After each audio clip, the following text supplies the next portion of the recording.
కొరింథు 16వ అధ్యాయం.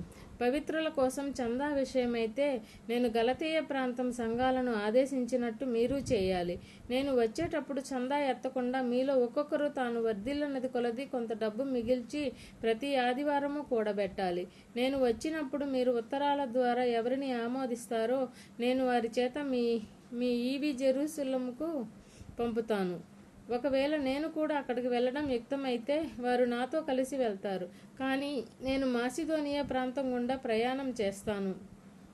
మాసిదోనియా గుండా ప్రయాణించి మీ దగ్గరికి వస్తాను.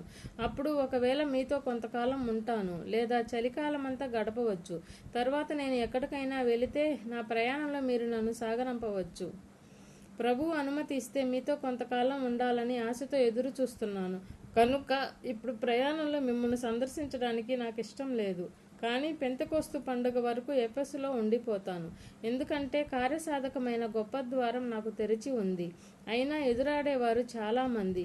ఒకవేళ తిమోతి మీ దగ్గరకు వస్తే మీ దగ్గర ఉన్నప్పుడు అతడు నిర్భయంగా ఉండేలా చూచుకోండి. నాలాగే అతడు కూడా ప్రభుసేవ చేస్తున్నాడు.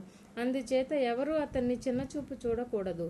నా దగ్గరకు వచ్చేలా అతన్ని శాంతితో సాగనంపండి. అతడు సోదరులతో వస్తాడని ఎదురు చూస్తున్నాను. సోదరుడైన అపోల్లో విషయం ఏమిటంటే అతన్ని ఆ సోదరులతో మీ దగ్గరకు వెళ్ళమని మరీ వేడుకొన్నాను. కానీ ఇప్పుడు వెళ్ళడానికి అతడు ఇష్టపడలేదు. అతనికి వీలైనప్పుడు వస్తాడు. మెలకువగా ఉండండి. విశ్వాస సత్యాలలో నిలకడగా ఉండండి. పౌరుషంగా ఉండండి. బలంగా ఉండండి. మీరు చేసేదంతా ప్రేమతో చేయండి. స్టెఫనస్ ఇంటివారు అకయ ప్రాంతంలో ప్రథమ ఫలమని పవిత్రులకు పరిచర్య చేయడానికి తమను అప్పగించుకున్నారని మీకు తెలుసు. సోదరులారా, అలాంటి వారికి మనతో పనిలో తోడ్పడుతూ ప్రయాసపడుతూ ఉండేవారందరికీ అణిగిమణిగి ఉండాలని మిమ్మల్ని వేడుకుంటున్నాను. స్టెఫనస్, ఫోర్టునానస్, నాటన్, అకైకస్ వచ్చినందుచేత సంతోషించాను. ఎందుకంటే మీరు లేని కొరత వీరు తీర్చారు. నా ప్రాణానికి మీ ప్రాణానికి సేద తీర్చారు. అలాంటి వారిని గుర్తించి గౌరవించండి. ఆసియా రాష్ట్రంలో ఉన్న క్రీస్తు సంఘాలు మీకు అభినందనలు చెబుతున్నాయి. అకుల, ప్రిస్కిల్లా వారి ఇంట్లో ఉన్న సంఘం కూడా ప్రభువులో మనస్ఫూర్తిగా అభివందనాలు చెబుతున్నారు. సోదరులంతా మీకు అభివందనాలు చెబుతున్నారు. పవిత్రమైన ముద్దు పెట్టుకొని మీరు ఒకరినొకరు అభివందనాలు చెప్పుకోండి.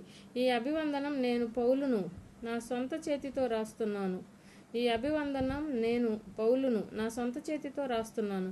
ఎవరికైనా సరే ప్రభు అయిన యేసుక్రీస్తు అంటే ప్రేమ లేకపోతే వారు శాపానికి గురి అవుతారు గాక. ప్రభువు వస్తున్నాడు. మన ప్రభు అయిన యేసుక్రీస్తు కృప మీకు